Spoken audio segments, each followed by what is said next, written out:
Kita sering mendengar istilah amanat agung. Dalam Matius 28 ayat 19 dikatakan, Yesus berkata, jadikanlah segala bangsa muridku. Dan di Kisah Para Rasul 1 ayat 8 dikatakan, pergilah jadi saksi ketika Roh Kudus turun atas kamu. Di Yerusalem, Yudea, sampai ujung bumi. Inilah yang disebut global mission atau pelayanan misi global.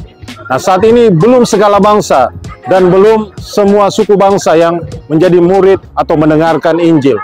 Bagaimana caranya? Apa statusnya saat ini?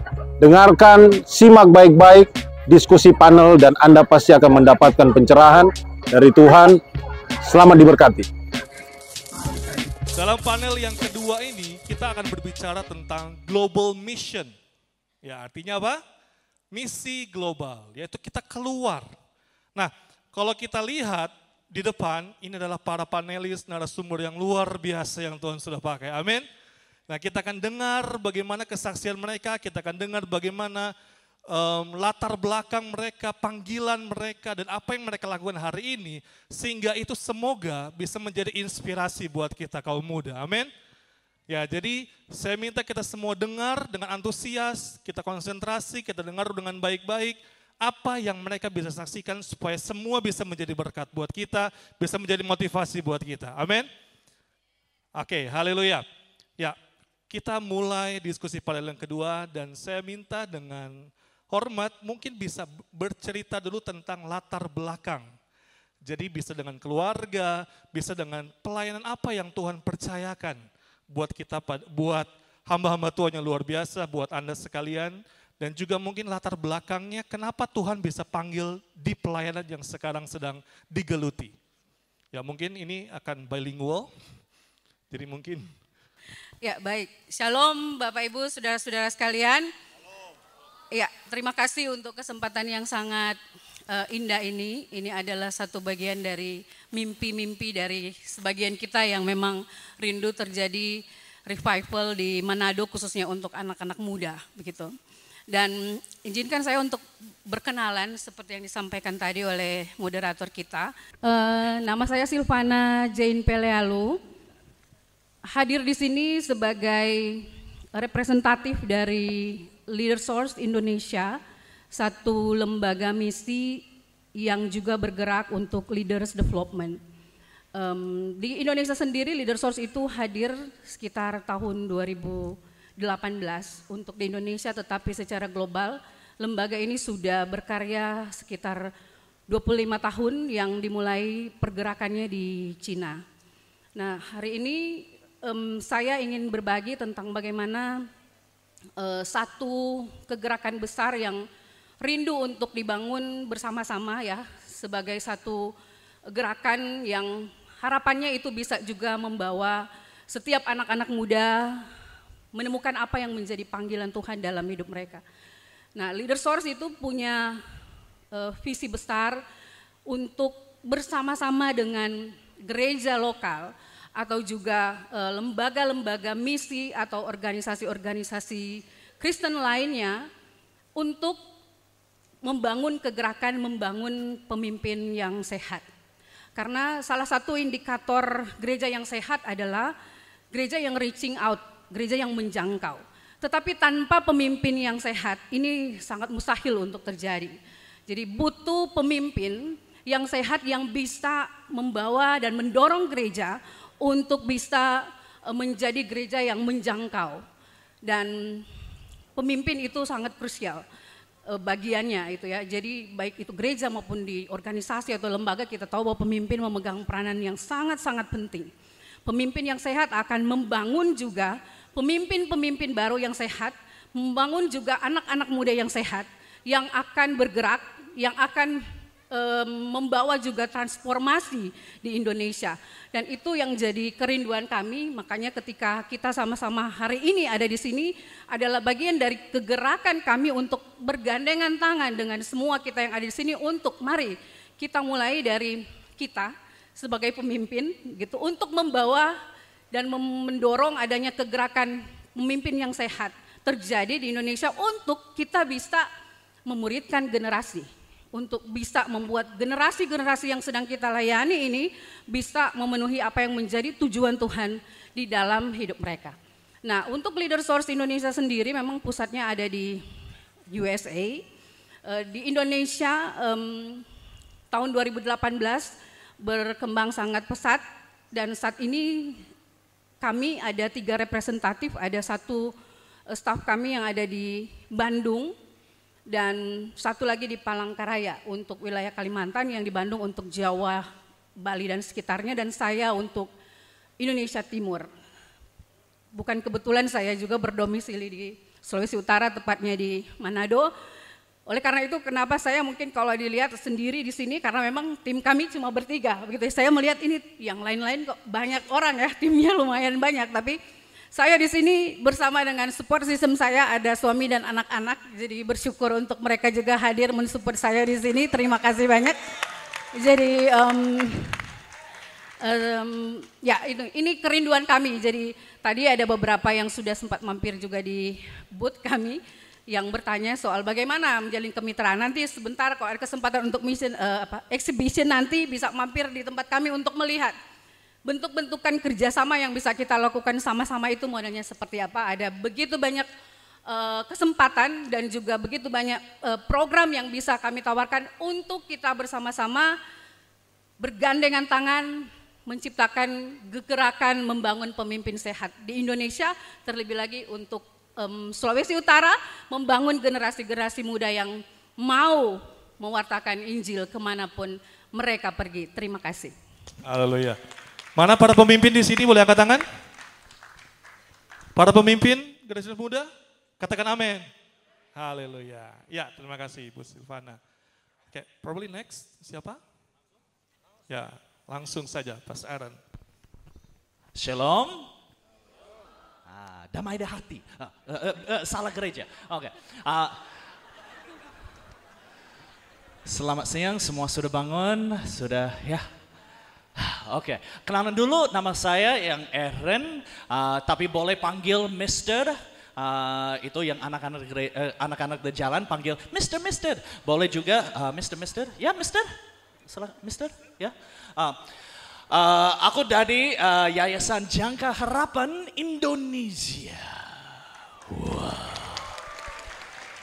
Kalian nggak tahu Jangka Harapan itu apa, tapi tepuk tangan. Hebat kalian. Jangka Harapan itu lahir dari tahun 1962 dari opa aku, dia pindah ke Indonesia. Dia sebenarnya gak mau di Indonesia, tapi Tuhan panggil dia, dan waktu dia turun dari pesawat, dia injak yang tanah di Indonesia, langsung dia gerak, aku harus tinggal di Indonesia. Jadi itu mulai dari opa aku tahun 62, dan waktu itu dia lihat gereja, dia cari materi untuk sekolah minggu. Itu zaman dulu. Materi untuk sekolah minggu, tapi waktu itu dia ke Surabaya, dia ke Bandung, Jakarta, gak ada materi untuk sekolah minggu. Jadi ada 1 orang dari Surabaya, dia bilang, itu yang oma waktu itu, dia bilang, Pak Bill, kenapa kamu gak bikin aja? Jadi opa aku, dia mulai bikin catatan materi sekolah minggu. Dia bikin gratis dan dia kirim ke desa-desa gratis materi sekolah minggu. Itu waktu zaman dulu.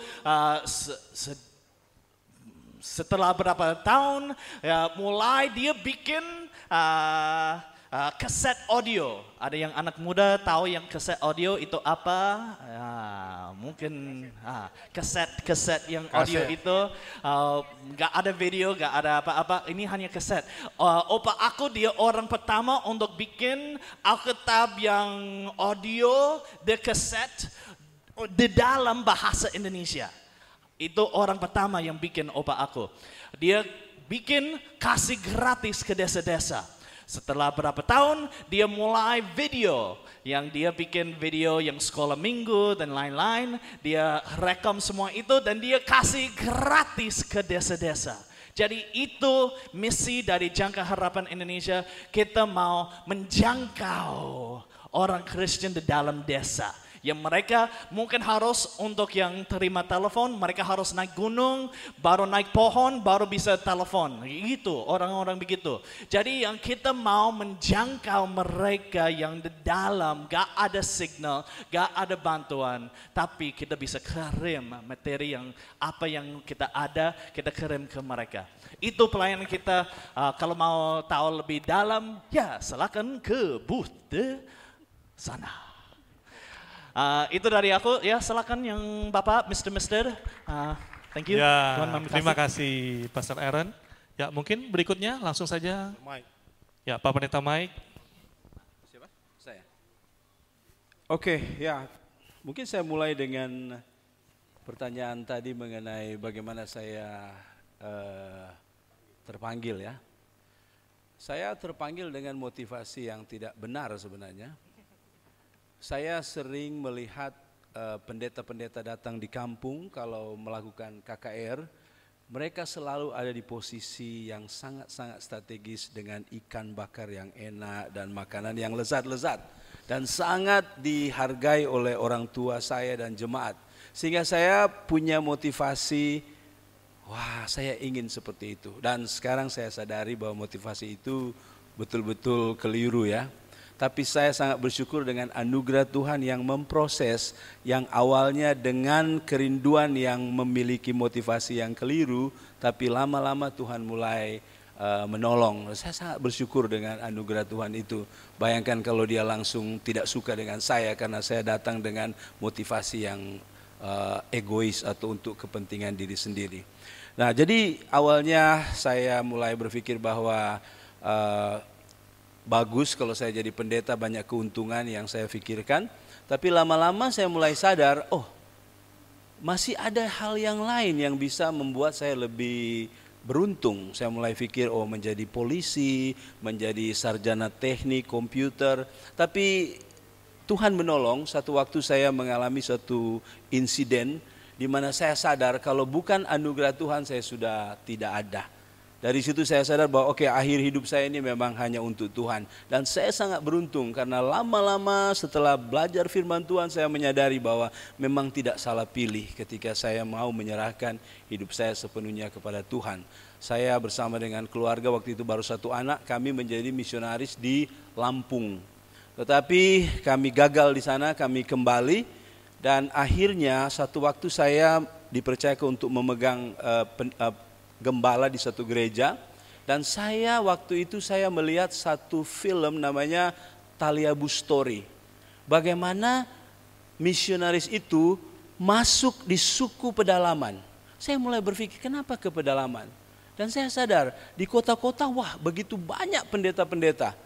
Sedangkan di pedalaman satu saja hampir tidak ada.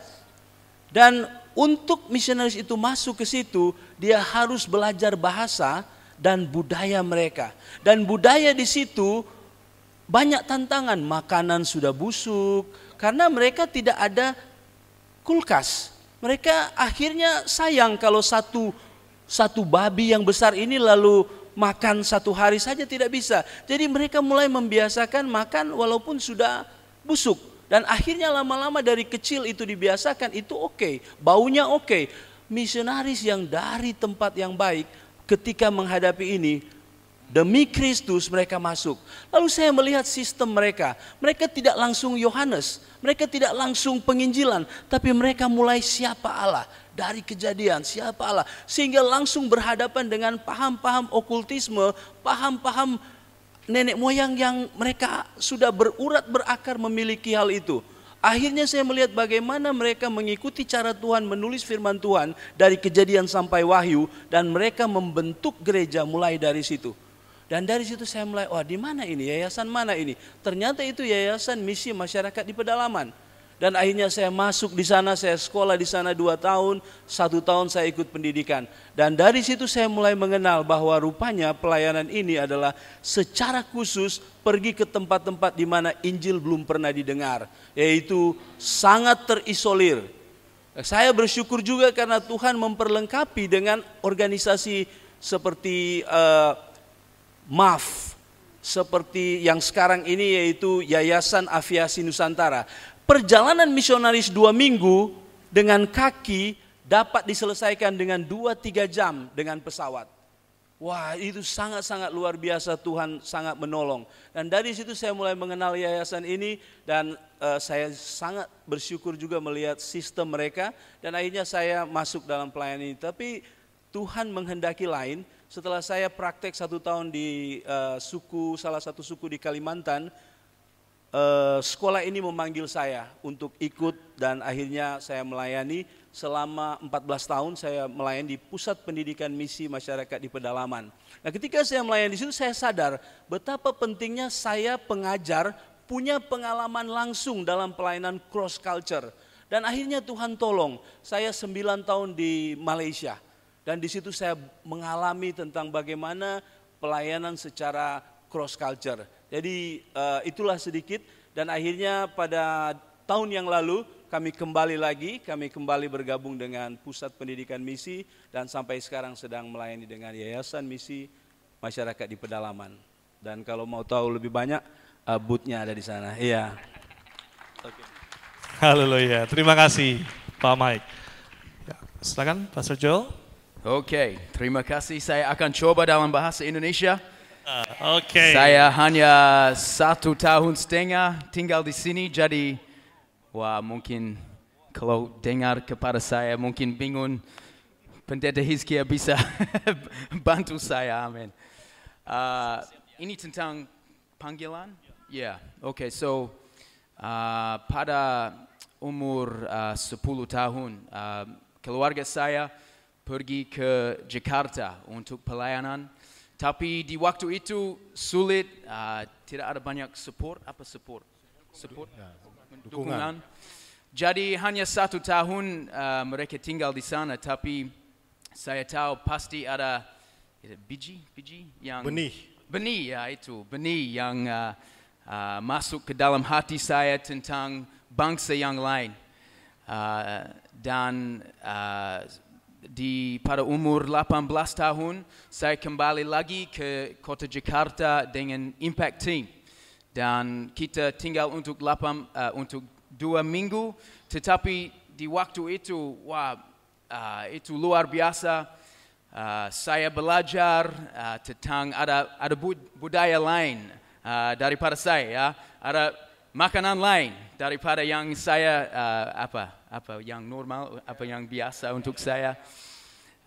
Dan juga di waktu itu kita bagi brosur di jalan-jalan dan lorong-lorong dan pada saat ada anak perempuan dan kita bagi brosur kami karena di waktu itu ada KKR dan kita ingin berdoa untuk orang sakit.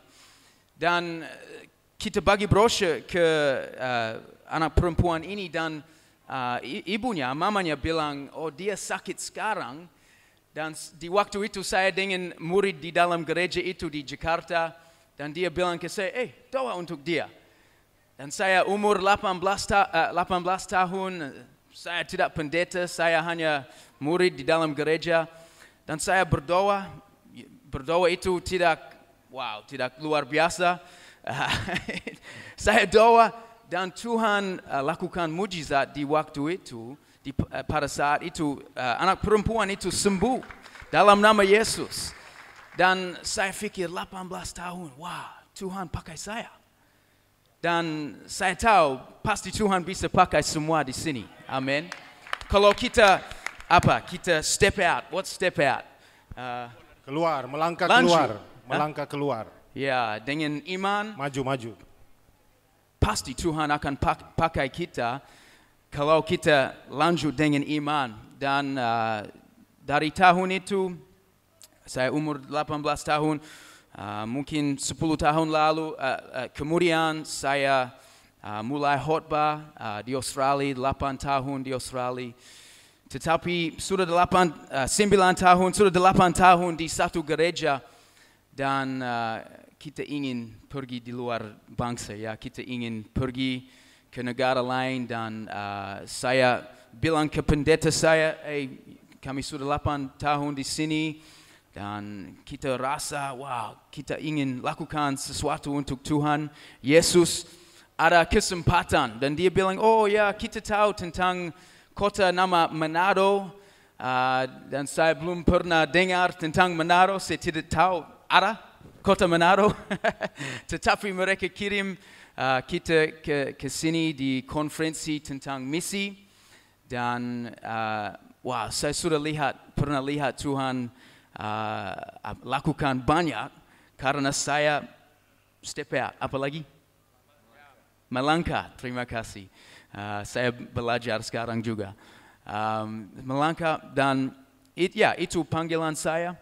Dan saya hanya orang normal, saya dari kampung, mungkin kampung 20,000 orang di kota yang di Australia.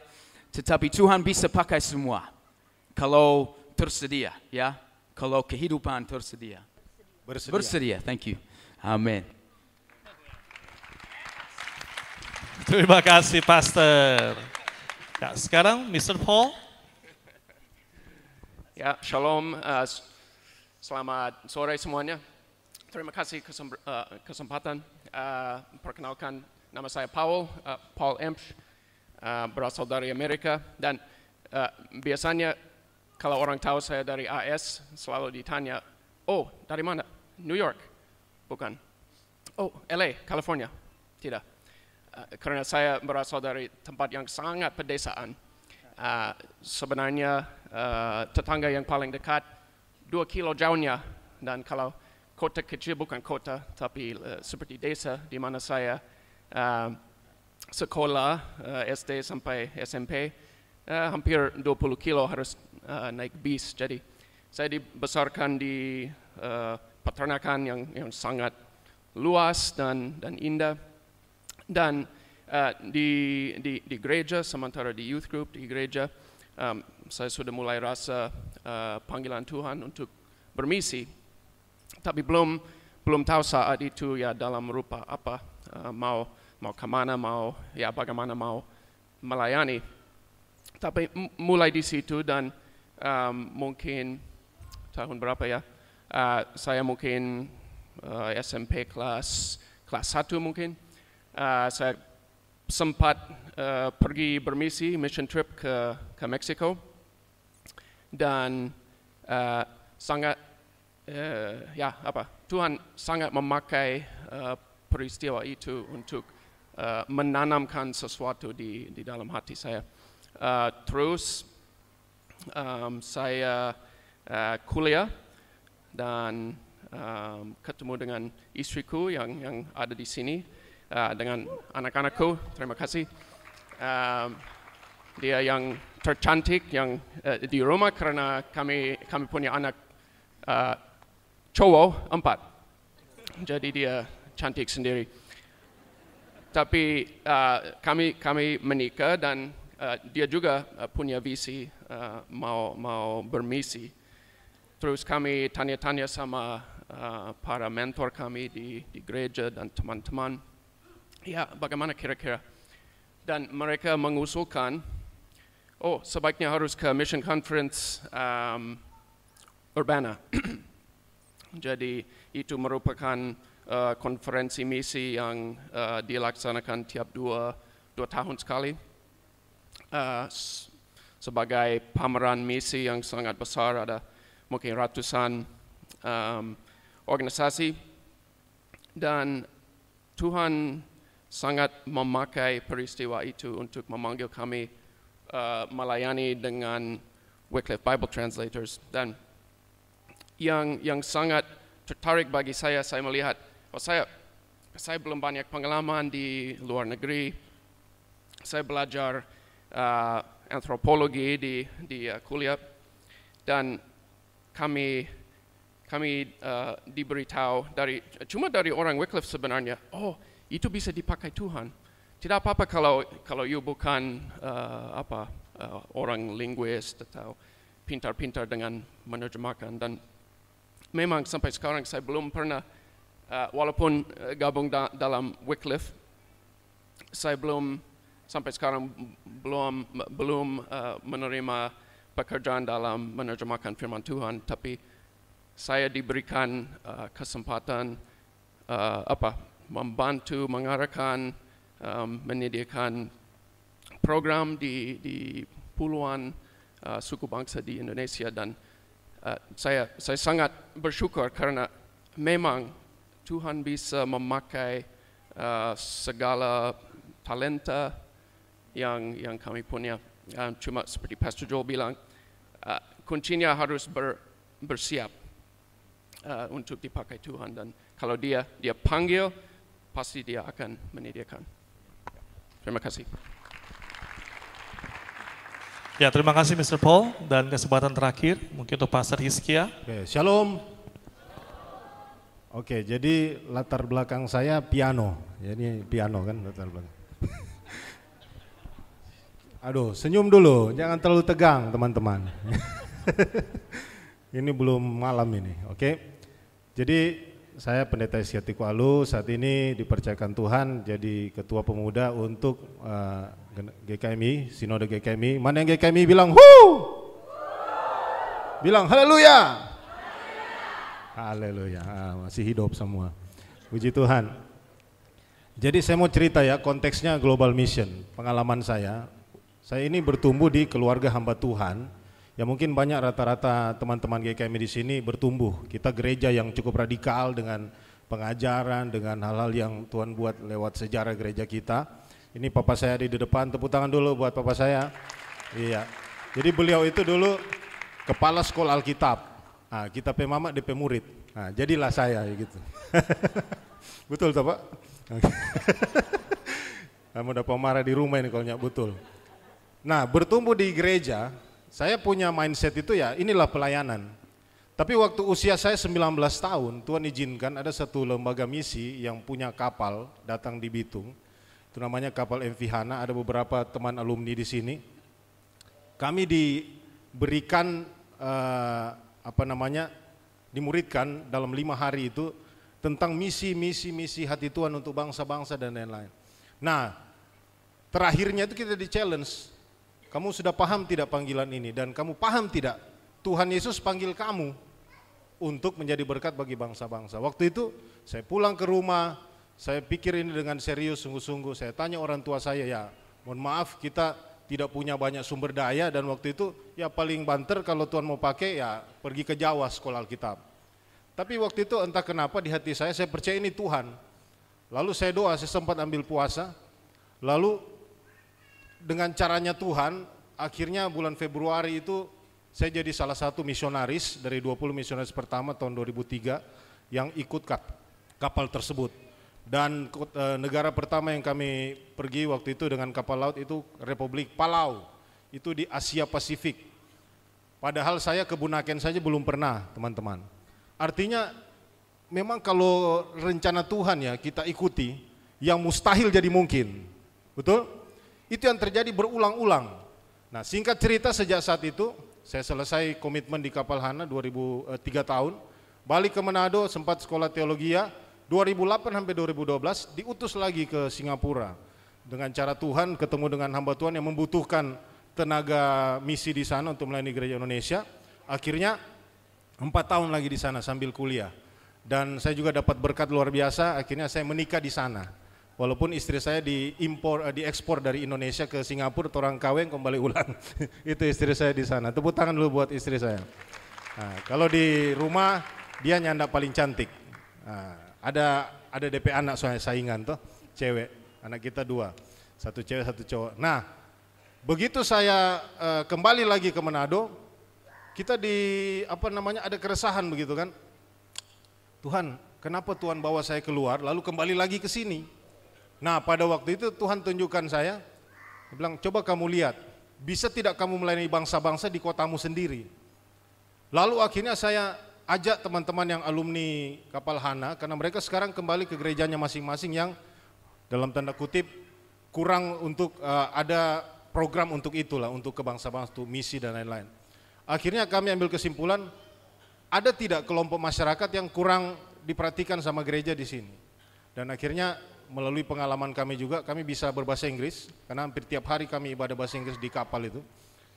Ayo kita jangkau komunitas berbahasa Inggris. Singkat cerita 2015, sebenarnya awalnya 2013 kita buat namanya Bilingual Worship Service untuk mengajak anak-anak muda Kristen untuk melatih diri melayani orang asing, orang-orang yang datang ke sini, ya kan? Dan akhirnya 2015 singkat cerita, saya sempat juga 2013 sampai 2015, 15 bulan itu kembali lagi ke kapal Hana, sempat ke Korea. Lalu ketika saya balik lagi, saya bilang ini waktunya kita English service, full English. 2015 kita mulai namanya Manado English Service, puji Tuhan sampai sekarang masih ada dan kita melayani komunitas berbahasa Inggris yang ada di kota Manado. Dengan cara itu juga akhirnya kami terkoneksi sama Paul, sama Joel, sama teman-teman orang-orang luar biasa yang Tuhan kirim ke Manado. Tepuk tangan dulu buat mereka. Nah, ada satu hal lagi yang meresahkan saya.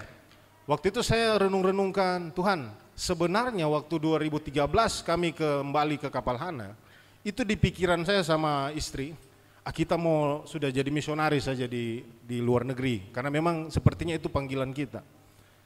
Tapi kenapa kita balik lagi ke sini ya? Nah itu yang pertama, karena ternyata Tuhan mau kita memulai pelayanan English Service, saya percaya itu kehendak Tuhan. Dan yang kedua, ada yang Tuhan taruh di hati saya begini, kalau kamu pergi, kamu saja yang pergi. Tapi kalau kamu tinggal dan memobilisasi anak-anak muda yang ada di sini, maka kamu bisa jadi 2, bisa jadi 4, bisa jadi 8. Pengalaman kamu itu diimpartasikan kepada anak-anak muda.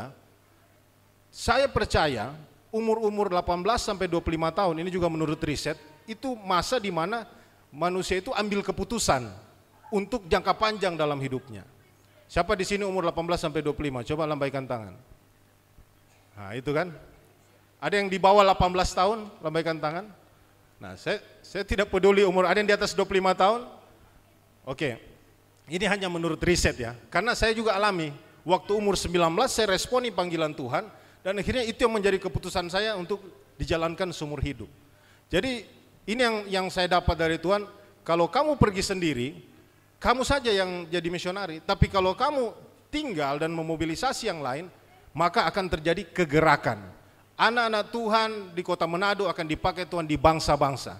Yang penting itu, mau sepakat dengan apa yang Tuhan mau atas hidup kita. Makanya saya senang sekali ada teman-teman yang ambil resiko, datang ke sini untuk melayani orang kita. Ini waktunya kita yang ada di sini untuk memberi diri dipakai Tuhan. Tapi saya tidak bilang harus sama seperti saya, tidak. Makanya hari ini kita datangkan lembaga-lembaga misi dengan berbagai metode pelayanan, Tuhan pakai berbagai cara. Artinya begini, saya harap sesudah ini teman-teman dapat sesuatu dari Tuhan, saya mau pakai kamu dengan di area yang seperti ini, di area yang seperti sesuai talenta kita masing-masing. Oke, demikian dari saya, terima kasih. Ya, terima kasih. Ya, menarik bukan teman-teman, rekan-rekan semua.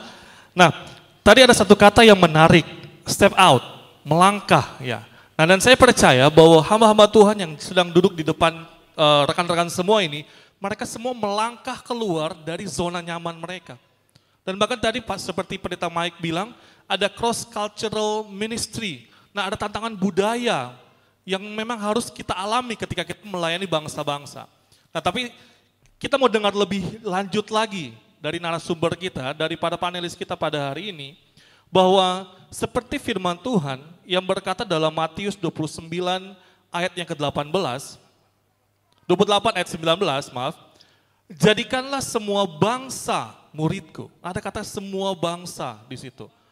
Lalu ada kisah para rasul 1 ayat 8, tetapi kamu akan menerima kuasa kalau Roh Kudus turun ke atas kamu. Dan kamu akan menjadi saksiku di mana?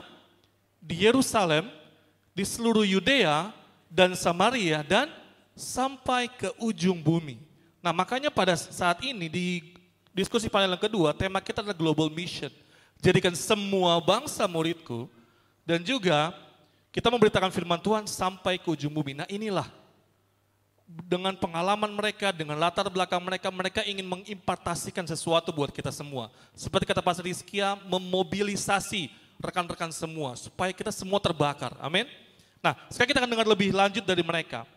Nah, menurut riset, ya ada riset para panelis, joshuaproject.net, mereka meluncurkan sebuah hasil riset yang mengatakan bahwa dari 8 miliar populasi dunia saat ini, ternyata baru sekitar 50% lebih ya, yang sudah mendengar kabar tentang Injil. Jadi ada sekitar kurang lebih 3,4 miliar penduduk dunia yang masih dalam kategori unreached atau belum terjangkau. Nah, menurut para panelis semua di depan, apa yang menjadi penyebabnya dan bagaimana solusi supaya Injil bisa dapat diberitakan ke ujung bumi dan semua bangsa bisa menjadi murid Yesus? Kalau kita melihat data atau laporan dari Joshua Project tentang kemajuan Injil yang sudah bisa menjangkau sampai 50% lebih ya, sampai sekarang, bayangkan dimulai dengan satu desa kecil di kawasan Palestina sekarang dan akhirnya hampir semua benua bisa dijangkau. Bagi saya ada banyak lagi gerakan misi yang tidak terdeteksi oleh Joshua Project. Karena mereka adalah sungguh-sungguh underground, betul-betul di dalam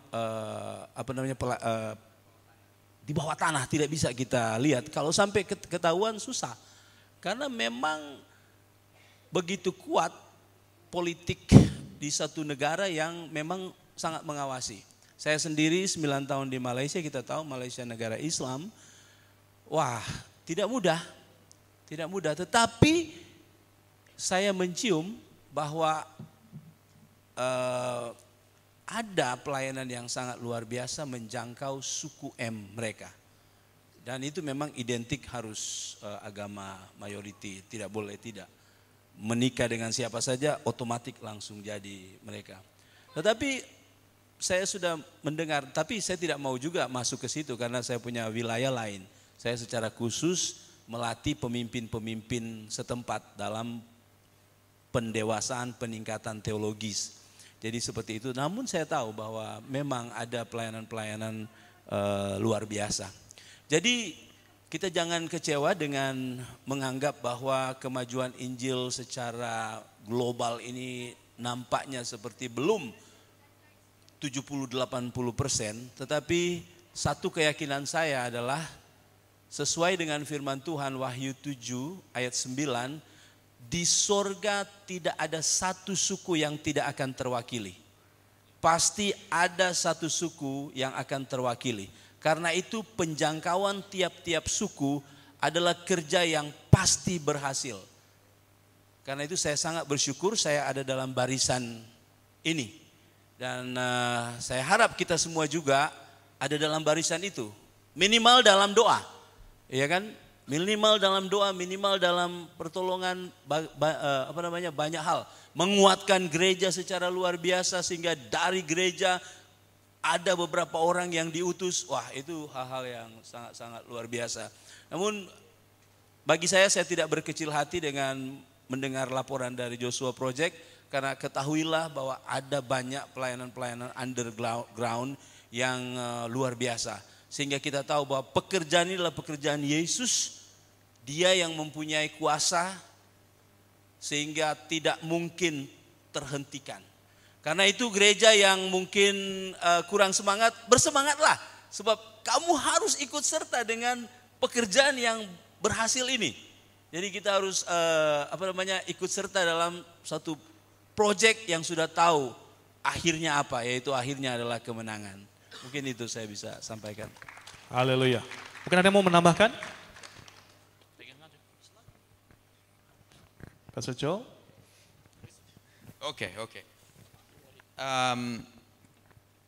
Kenapa masih ada hampir 4 miliar orang yang karena itu susah ya, sulit untuk keluar dari zona nyaman, keluar dari keluarga, dari makanan yang normal ya, dan makanan yang berbeda, ada budaya yang beda, dan tetapi kalau kita mengerti apa itu Injil ya, kalau kita mengerti Injil, kami tahu upah dosa adalah maut ya, dan kalau kita tidak memberitakan, orang-orang akan maut, orang-orang akan langsung ke neraka. Tidak ada jalan ke surga melalui nama yang beda hanya Yesus, hanya nama Yesus Kristus. Is that making sense? Amen, haleluya, puji Tuhan. Dan kalau kita tidak bilang, kalau kita tidak memberitakan Injil, mereka akan binasa, mereka akan langsung ke neraka. Jadi kalau kita mengerti Injil, itu harus apa? Do something, lakukan sesuatu di dalam hati kita ya. Saya harus lakukan sesuatu. Saya tidak tahu apa yang saya bisa lakukan, tapi Tuhan, saya bersedia. Saya bersedia. Dan kalau kita mengerti dosa, upah dosa adalah maut. Dan itu bukan hanya di dalam kehidupan yang berikut, itu juga untuk kehidupan ini. Ada banyak masalah di dalam keluarga, banyak masalah di dalam hubungan, banyak masalah dalam pernikahan karena dosa yang kerja di dalam hati mereka, di dalam kehidupan mereka. Jadi kalau kita tidak pergi, siapa yang akan bilang ke mereka? Siapa yang akan bantu mereka supaya mereka bisa kenal Yesus? Terus, seperti orang Indonesia bilang terus. Yesus Kristus, kita harus khotbah tentang Dia. Karena kalau Dia masuk ke dalam hati kita, itu benih ilahi ya, itu benih yang akan tumbuh dan kita ingin lakukan sesuatu untuk Dia. Jadi nomor satu, itu sulit, itu susah untuk pergi keluar bangsa yang kita lahir. Tetapi kalau kita mengerti Injil, kita harus. Tidak, Tuhan bilang ke kita ya, kita semua, Tuhan bilang ke kita harus pergi. Kita yang punya tanggung jawab untuk orang-orang yang tidak kenal Yesus. Boleh aku tambah pertanyaan untuk Pastor Joel, karena ini yang Pastor Joel dia bahas tentang cross cultural, keluar dari zona nyamannya. Nah aku harus tanya karena semua ini ingin tahu ya, Pastor Joel pernah makan durian nggak? Pernah apa? Makan durian. Durian. Ya. Ketika keluarga saya datang ke Indonesia pada saya umur 10, ayah develop a taste, rasa untuk durian, ya merasa untuk durian. Tetapi di keluarga kita, di rumah kita, itu bau sekali. Istri ayah saya selalu bilang ke dia, jangan membawa itu di dalam rumah kita, karena kadang-kadang bisa beli di pasar swalayan. Tapi ya saya harus, I must be honest. What's honest? Jujur. Saya harus jujur. Sampai sekarang, ketika saya datang ke sini, saya belum makan durian. Jadi yang semua di sini, ayo setelah acara harus ajak Pastor Paul makan durian dari asal Jangan ambil sekarang. Oleh Manado, siap semua. Amin. Tapi Richard sudah pernah coba, banyak Richard. Ya, ada lagi mungkin yang mau tambahkan, Bu Silvana? Ya, merespon apa yang menjadi hasil research dari Joshua Project ya, bahwa memang masih banyak unreached people group. Ya, 2 minggu lalu saya baru kembali dari satu event yang diselenggarakan oleh satu lembaga donor yang membawahi begitu banyak lembaga misi yang ada di Indonesia, termasuk kami dan ada juga Inspire yang ada di sini. Dan itu saya ketemu dengan beberapa representatif dari lembaga-lembaga misi yang mereka itu yang mengutus ULB, utusan lintas budaya yang memang frontliner untuk menjangkau suku-suku, ini khusus untuk Indonesia ya. Di situ saya mendengar begitu banyak juga kesaksian tentang bagaimana seperti yang disampaikan oleh Pastor Michael tadi tentang pergerakan underground yang luar biasa yang sedang terjadi juga di Indonesia. Bagaimana kegerakan untuk menjangkau suku-suku terasing ini memang sedang terjadi, dan satu hal yang membawa kami pada satu perenungan pada waktu meeting itu adalah kenapa ini yang banyak kegerakan justru lembaga-lembaga gitu ya, kayak para church ya. Tapi mana gereja lokalnya begitu ya? Masih sangat kurang Bapak Ibu yang hadir di sini. Gereja yang reaching out itu masih kurang. Jadi kebanyakan, sorry to say, kita tuh fokus gereja tuh ke dalam ya.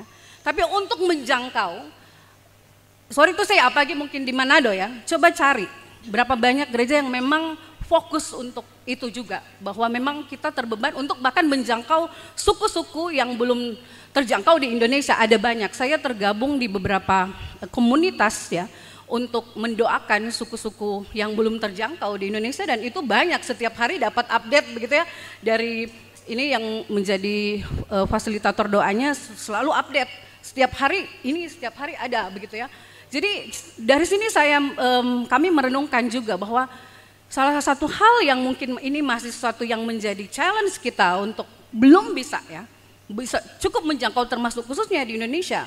Mungkin itu masih banyak gereja yang masih fokusnya juga ke dalam.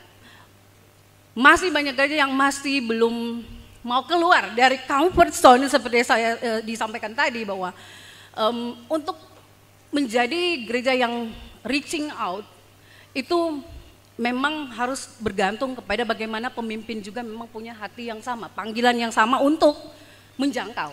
Karena tidak banyak pemimpin yang punya hati itu sebagai pemimpin-pemimpin di gereja. Banyak yang fokus untuk di dalamnya, membangun di dalam ya, ke dalam terus begitu ya. Sementara untuk melihat keluar itu sorry to say, itu masih kurang. Saya tidak katakan bahwa tidak ada ya, ada. Tapi kalau mau bandingkan data gereja-gereja di Indonesia cukup banyak, interdenominasi begitu ya. Tapi coba mari kita lihat di Manado saja dengan begitu banyak gedung gereja, ada berapa banyak gereja yang mau reaching out untuk mengirim atau mempersiapkan, melatih jemaat atau anak muda untuk jadi seorang tenaga utusan lintas budaya. Di konteks Sulawesi saja masih banyak suku-suku yang belum mendengar tentang Injil. Jadi salah satunya mungkin itu, kalau mau dikatakan kenapa ini masih banyak, presentasinya masih cukup tinggi begitu ya. Salah satunya mungkin itu, kita sebagai gereja. Saya menantang ini kalau ada Bapak Ibu, hamba Tuhan, pemimpin-pemimpin di gereja.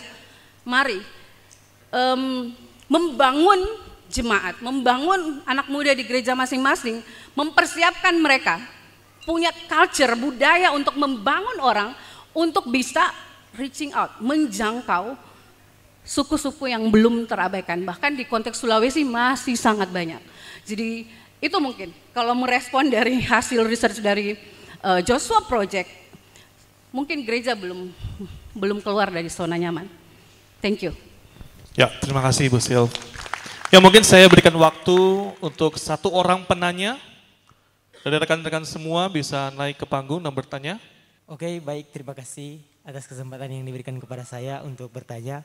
Izinkan saya memperkenalkan diri, nama saya Hansel Piri dari Gereja Kristen Maranatha Victory Lelema. Pertanyaan saya, apa pendapat atau saran yang bisa disampaikan oleh narasumber mengenai tantangan terbesar yang umat Kristen hadapi pada situasi modern saat ini agar bisa menyadarkan umat-umat Kristen supaya tantangan tersebut tidak berkelanjutan? Mungkin itu pertanyaan dari saya, terima kasih. Oke, jadi siapa yang ingin menjawab? Karena ternyata ada tantangan untuk kaum muda sekarang. Ada sekularisme, ada radikalisme, ada eksklusivitas iman. Nah, silakan Pak Sadiskia. Ya. Tadi dikatakan masih banyak yang belum terjangkau, ya kan? Nah, tadi Pastor Mike sampaikan ada yang karena letak geografis yang sulit. Ada juga karena mungkin kurangnya radikalisme. Tadi ada radikal negara-negara yang sulit untuk masuk Injil karena pemerintahnya, aturan-aturannya, hukum segala macam ya. Tapi yang tadi adik sampaikan, mungkin ini keresahan anak muda, kadang-kadang mau jangkau temannya saja susah, karena ada segala macam tadi yang sudah masuk ke komunitas-komunitas masyarakat. Jadi ya menurut saya caranya bagaimana?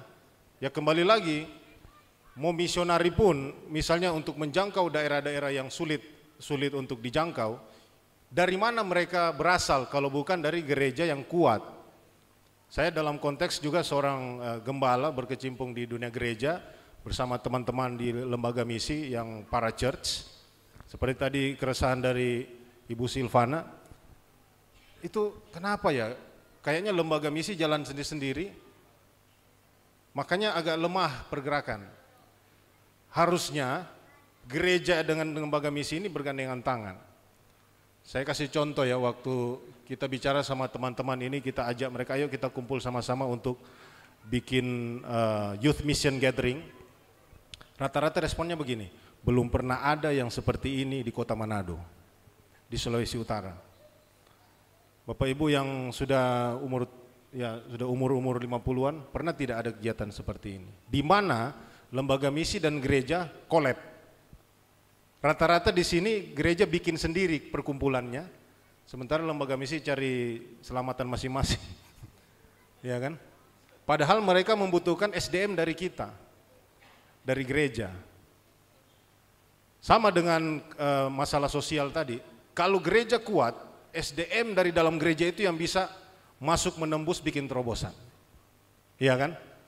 Itu saya rasa kita harus pikirkan, doakan dan usahakan supaya gereja ini makin kuat membangun generasi yang nyanda lemah begitu. Yang pertama kuat imannya dan dia berani untuk menyampaikan kabar baik. Itu saja dari saya, terima kasih. Ya, terima kasih. Ya mungkin yang satu lagi tadi terakhir, konteksnya global mission ya, misi global. Silakan.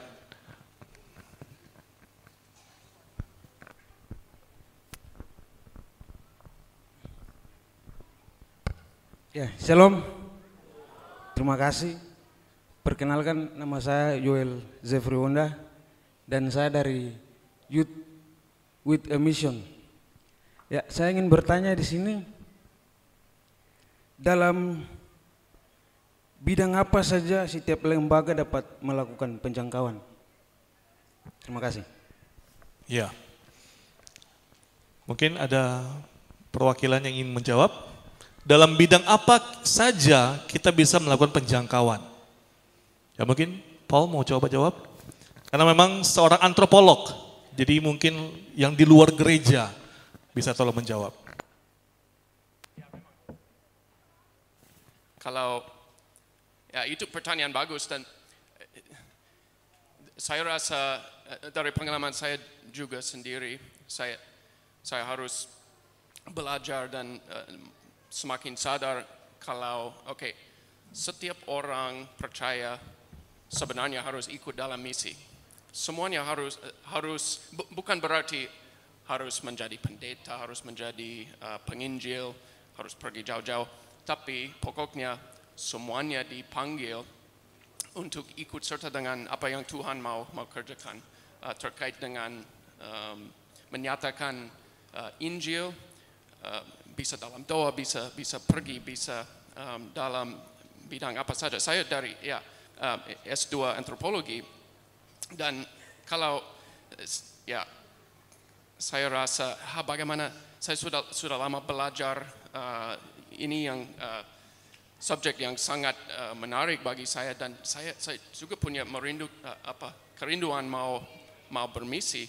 Bagaimana Tuhan bisa menggunakan apa yang saya sudah belajar dan sebenarnya dia masuk kalau bicarakan antropologi itu terkait dengan budaya ya, sangat terkait dengan misi dan saya berpikir sebenarnya semua bidang bisa begitu, bisa dalam kesehatan, bisa dalam apa saja yang menjadi talenta yang sudah Tuhan tanam dalam setiap kita, karena orang semua memang punya keunikan masing-masing dan sebagai orang percaya kami terpanggil ya untuk menggunakannya untuk kemuliaan Tuhan. Jadi saya rasa segala macam boleh dipakai untuk bermisi, untuk menyatakan Injil. Ya, terima kasih. Oke. Jadi apa yang ada pada kita, betul ya? Apa yang kamu punya, semua pasti Tuhan bisa pakai. Yang penting kita available, yang penting kita bersedia. Ya, mungkin sekarang bisa satu persatu kasih closing statement atau Pastor Aaron mau tambah? Tambah sedikit oh lagi ya. ya. Silakan Pastor. Yang Yesus sebelum dia naik ke surga, dia panggil satu hal kita harus lakukan. Semua murid Kristus harus apa? Muridkan yang lain. Itu panggilan Yesus. Yesus tidak panggil kita untuk bikin Instastory, tidak panggil kita untuk yang bikin yang lampu-lampu keren, tidak panggil kita untuk yang sound dan music yang luar biasa. Itu semua bagus dan butuh di dalam gereja. Kita butuh yang kreativitas dari semua yang kalian ada di sini. Tapi turn to your neighbor, say tapi pakai topi. Tapi kalau kalian lakukan semua yang Instastory dan lakukan semua yang lampu-lampu keren di gereja, tapi kamu gak muridkan orang lain, wah, gimana sih kalian? Yesus gak panggil kamu untuk yang bikin lampu keren, itu bagus, bukan salah. Tapi Yesus panggil kamu untuk apa? Muridkan. Jadi kalau kamu umur 16, siapa yang di sini umur 16 di sini? Ayo angkat tangan, 16, 17, 18, ada di belakang. Oke, siapa kamu bisa muridkan? Muridkan orang yang umur 13, umur 12. Istri aku dia orang musik, dia suka main piano. Yang waktu dia belajar, dia umur 12, dia belajar piano di Yamaha itu ya. Yamaha kelas. Waktu dia belajar, dia sudah belajar 1 tahun di Yamaha. Wah, hebat. Enggak, dia gak hebat. Tapi mama papa dia bilang, oke, ada satu anak tetangga, ayo ajarin dia. Istri aku bilang, mami, daddy, aku gak bisa. Aku masih hanya baru belajar 1 tahun. Mereka gak peduli. Mereka bilang, ayo harus ajarin yang orang lain. Itu untuk kita semua. Ajarin sesuatu ke yang generasi berikut. This generation yang ada generation yang ikut yang youth. Itu bukan untuk kalian sendiri. Kalian harus belajar dan pass it on to yang orang berikut. Jangan yang ambil semua dari hari ini dan yang aku belajar, aku rasa yang api dari Tuhan. Enggak, kita baru baca yang Kisah Para Rasul 1 ayat 8. Dapat kuasa untuk apa? Keluar, bersaksi. Ayo kita semua jangan hanya yang dancing depan, tapi harus muridkan juga. Begitu, amin? Amin? Amin. Mungkin sekalian dengan closing statement, Pastor. Tuhan memberkati. Nah gitu, yang kalau kita bahas yang mission, semua ini luar biasa. Tapi ini hanya vehicle, ini hanya yang yayasan-yayasan, tempat-tempat untuk kita menjadi murid, kita bisa muridkan orang. Yang kita ada Yayasan Jangka Harapan Indonesia, itu bagus, tapi itu bukan yang fokusnya. Fokusnya itu untuk kita bisa muridkan orang-orang di desa. Begitu. Jadi jangan fokus sama media. Wah, itu keren. Ada kamera-kamera. Yang ada yang tim di sini, mereka lagi rekam. Mereka rekam untuk apa? Bukan untuk kalian. Mereka rekam untuk yang orang-orang di desa bisa belajar juga. Jadi aku sama tim kita bisa muridkan. Pastor Hizkia bisa muridkan lewat yang video ini. Tapi muridkan bukan yang lewat video aja. Kita harus duduk, ngopi bersama, sharing. Ayo, setelah ini aku sudah ajak beberapa yang yayasan-yayasan. Ayo kita ngopi, kita sharing. Ngopi aja, kita sharing bersama, sharing hidup, sharing semua gitu. Itu cara kita mau misi, mulai dari itu. Kalau kalian mau yang semangat untuk misi, ayo ikut YWAM. Ayo, YWAM langsung ikut yang naik pesawat ke dalaman. Wah, itu keren banget. Ayo, pasti yang semua yayasan-yayasan ini pasti mereka butuh yang anak muda untuk magang. Ayo magang sama mereka. Yuk belajar sesuatu baru. Ya 2 bulan, 3 bulan, 6 bulan. Ya itu belajar jadi kalian bisa berapi untuk muridkan orang lain. Amin. Amin. Silakan. Oke. Silakan Bu Silvana. Baik. Menjadi pemimpin sehat itu harus dimulai dari diri kita sendiri. Ya. Jadi pemimpin sehat dan kita bangun sebanyak mungkin. Jadi itu adalah satu movement yang akan menolong kita untuk bisa membuat setiap gereja-gereja yang ada, setiap lembaga-lembaga yang ada, setiap organisasi misi yang ada itu bisa membangun satu kegerakan besar untuk membuat transformasi bagi Indonesia. Jadi itu kerinduan kami yang harapannya seperti visi kami bahwa melalui pelayanan Leaders Tours Indonesia itu kita bisa menciptakan tsunami. Kami pakai tsunami Bapak Ibu. Tsunami atau gelombang besar kegerakan membangun pemimpin sehat untuk bisa menciptakan yang namanya ledakan atau erupsi transformasi yang terjadi di gereja-gereja di Indonesia, terutama juga khususnya untuk generasi-generasi muda di Indonesia untuk pergi menjangkau dan memuridkan sebanyak mungkin jiwa yang ada di Indonesia ini. Terima kasih. Silakan berikutnya. Menarik ya ketika kita melihat tokoh-tokoh di dalam firman di dalam Alkitab.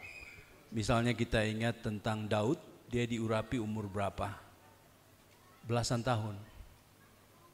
Bagaimana dengan Daniel ketika bertekad untuk tidak akan menajiskan dirinya?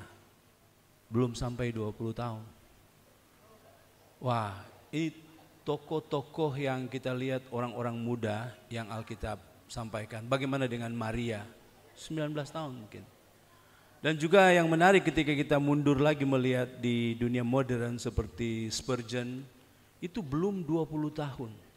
Dia sudah Tuhan pakai secara luar biasa. Seorang ekspositor yang luar biasa, Morgan, dia juga berkhotbah pertama kali secara luar biasa yang kita tahu ekspositor yang di Inggris ini, umur 13 tahun.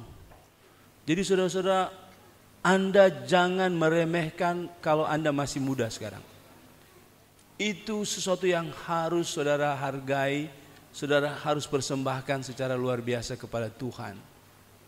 Ini kesempatan. Jadi generasi muda kiranya menangkap kesempatan ini untuk menjadi Daniel di masa kini. Mungkin itu yang bisa saya sampaikan. Ya, terima kasih Pastor Mike. Pastor Joel. Ya, untuk closing tutup. Ya, saya ingin bilang sore ini, kalau anak muda coba untuk Yesus, atau menjangkau untuk Dia. Siapa tahu apa yang akan Dia akan lakukan di dalam hidup kamu kalau kamu hanya terjangkau, melangkah. Oh, otak saya sudah, sudah panas. Yesus tidak panggil orang tua.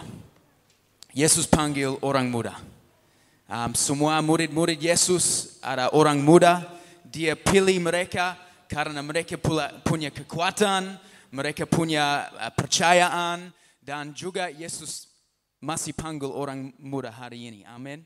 Dan Dia panggil kamu untuk kerja yang luar biasa.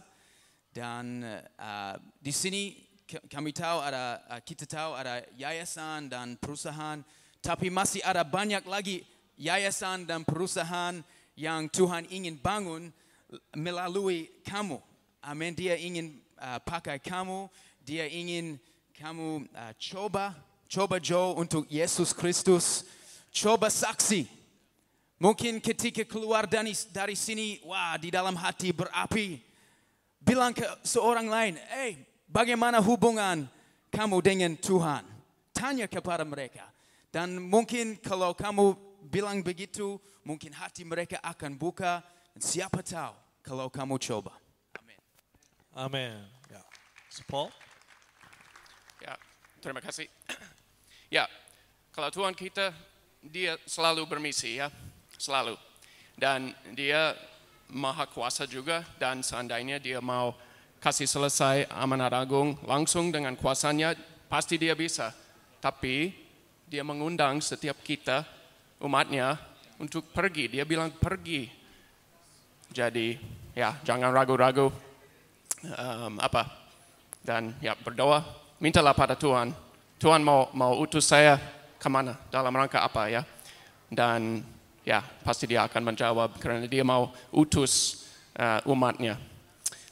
Dan jangan lupa bicara dengan teman-temanku di sebelah sana di pusat penerjemahan Alkitab ya. Oke, terima kasih. Haleluya. Ya, Pastor Rizky ya. Saya tidak percaya yang namanya kebetulan. Saya percaya kita semua yang ada di sini adalah orang-orang yang terpilih untuk ada di sini. Ya kan? Banyak yang diundang, sedikit yang datang. Dan Anda yang datang adalah orang-orang yang terpilih. Bilang sama kiri kanan, kamu orang terpilih. Iya, karena memang kegiatan begini kurang populer. Biasanya itu kalau ada mau undang orang, harus ada artis terkenal atau pembicara yang so top. Tapi hari ini top semua sih sebenarnya, cuman di keluarga masing-masing. Tapi hari ini saya percaya Roh Kudus yang tarik kalian punya hati, amin. Ya, makanya saya cuma mau bilang tiada yang kebetulan. Tanggapi semua yang Anda sudah dengar, walaupun mungkin agak berat ini, mau 42% penduduk bumi belum dengar Injil. Siapakah saya ya kan, apalagi dari kampung gitu kan. Tapi saya cuma bilang, sudah tidak usah terlalu pusing. Kalau Tuhan yang panggil, Tuhan yang akan sediakan. Yang penting Amen. kita memberi diri. Amin. Yang terakhir saya mau bilang, mulai hari ini berpikir global. Think global. Dunia ini kecil sebenarnya di mata Tuhan, kita saja yang pikir ini besar. Ya, tapi makanya mulailah berpikir seperti Tuhan berpikir global sambil kita bertindak secara lokal. Lakukan apa yang sementara kita lakukan dengan baik, dengan setia di gereja, tapi mulailah berpikir lebih jauh daripada sekedar 4 tembok gereja kita. Dan pasti ada waktunya Tuhan akan koneksikan kita. Mulai hari ini kita saja sudah mulai terkoneksi dengan orang-orang baru kan. Nah, ini caranya Tuhan supaya Anda di sorga nanti tidak kesepian. Tapi tiba-tiba ada yang bilang, bro saya dari Afrika, tapi karena doa kamu saya ada di sini. Saya dari India bagian pedesaan, tapi karena kamu doakan suku kami, saya ada di sini. Thank you bro. Luar biasa tidak? Itu saja, terima kasih. Haleluya. Kita semua diberkati, amin. Ya.